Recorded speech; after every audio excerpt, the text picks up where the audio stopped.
Computer. Hey guys, happy sip day. Morning. Happy sip day and Hey, snow happy day. sip. Yeah, that's it. It's a snowy sip this morning.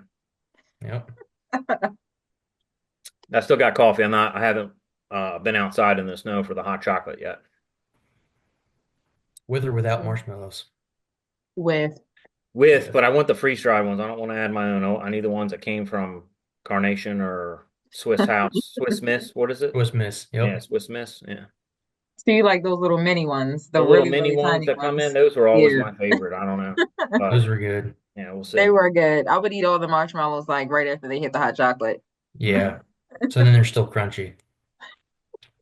But it's snowing here because it's January and it's the first full week of the new year for 2025.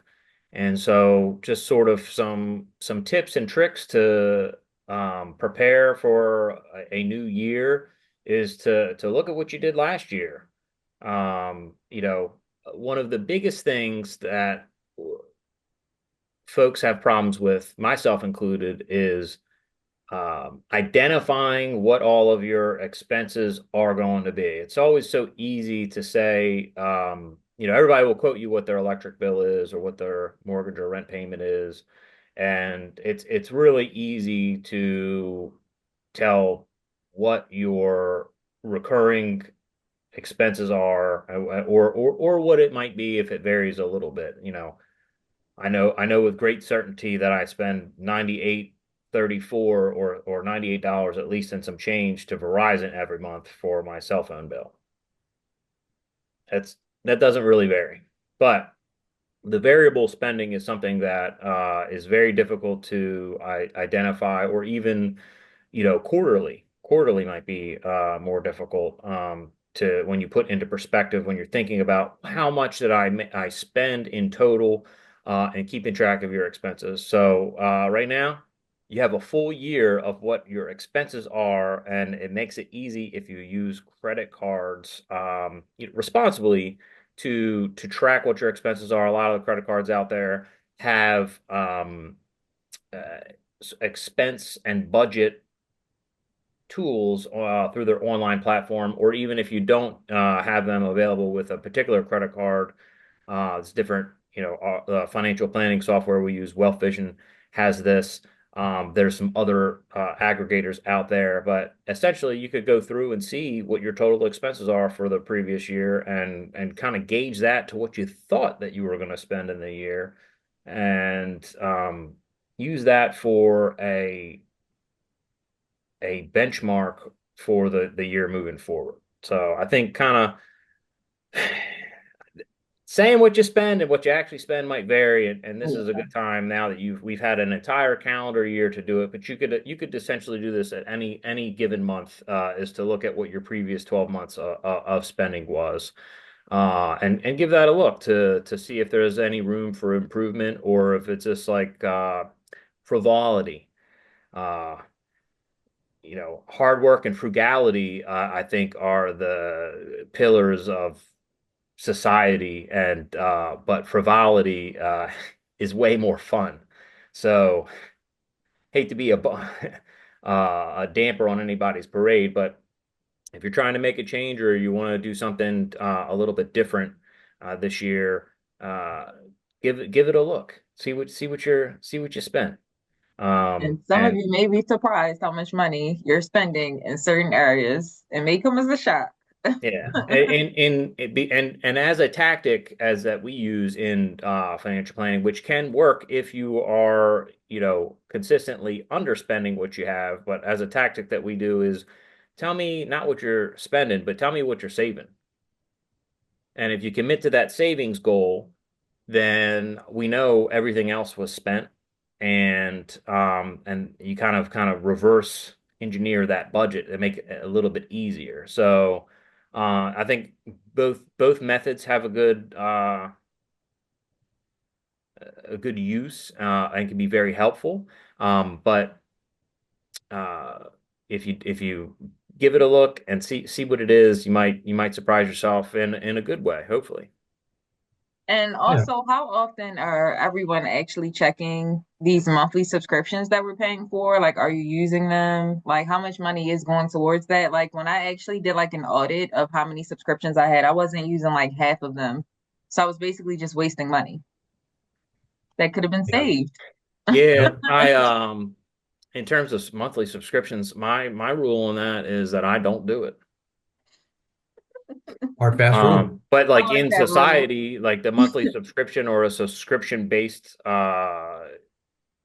platform as a model, as a business model, has been becoming more and more prevalent because it's harder to make, those bigger purchases. But if you can nickel and dime, it'll work out. But I guess where we do have monthly subscriptions, which I just don't look at because my wife likes to do it, is the like Hulu and Netflix and Disney Plus. Um, TV is so different now. Before it was just you got Yes. cable and you want a But now premium. you're basically almost paying cable prices now that you have to pay for like all the streaming networks separately. Yep. Yeah, I mean, I cut cable over a decade ago, but I don't.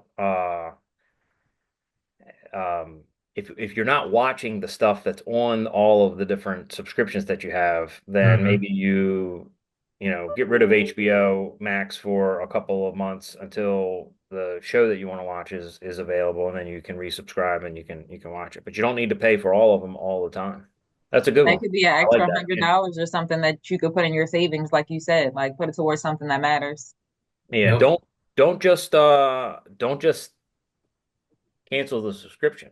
Set up that savings. Hmm. Because if you're not saving it, you're spending it somewhere else. But Yep. maybe you might enjoy it somewhere else too. So it's not to say that you can't spend it, but savings and investing is kind of the topic of the SIP. Yeah, and I think one of the things the three of us briefly talked about earlier today, which I found interesting, is when when you get those little receipts at the grocery store that say, "Hey, congrats, you saved this much on your visit today."